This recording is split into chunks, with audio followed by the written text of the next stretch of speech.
চলে আসছি নোয়াখালী হাতিয়া বাজার। তো নদীর পাড়ে বসে আম খাওয়ার ইচ্ছা পোষণ থেকে এখন আম নেব এখান থেকে। আমরা দেখি কি পরিস্থিতি।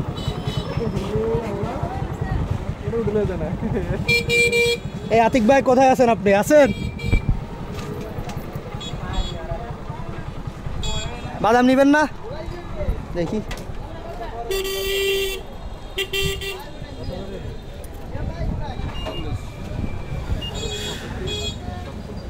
রূপালি কোনটা কাকা? এইটা রূপালি, এইটা সেটা কত টাকা করি? 70 টাকা। এই আতিক স্যার, রূপালি 70 টাকা করে দেখছিলেন? আর ওই সময় কি কামটা দিলাম করে এর আগে। এই সার্কল বাজারতে নিছি না আমরা, তো দোকান একটাই পাইছি, আমগুলো একবার ভালো করে খাসে দিছে। একটু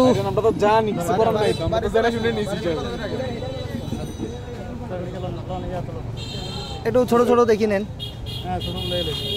বড়গুলোর দরকার নাই না, একটু খাওয়ার জন্য বুঝছেন নি কাকা।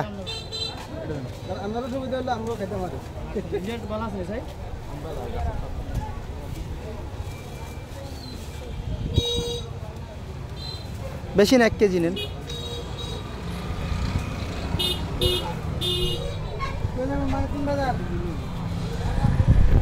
কাঁঠাল নি যদি কাঁঠাল নি শেষ, পুরো গায়ে গায়ে ডুববো এটা।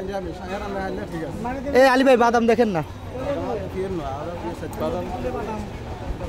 হ্যাঁ ওগুলো ফ্রেশ না, একবারে ফ্রেশ না। আরে এই বাদাম না, ওই যে আপনার ইয়ে করা বাদাম আর কি, এটা তো কাঁচা বাদাম। ভাজা বাদাম।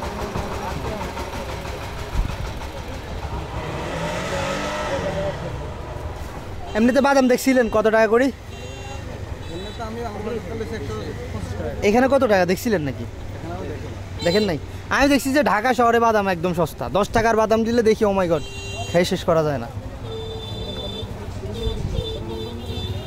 নিছেন?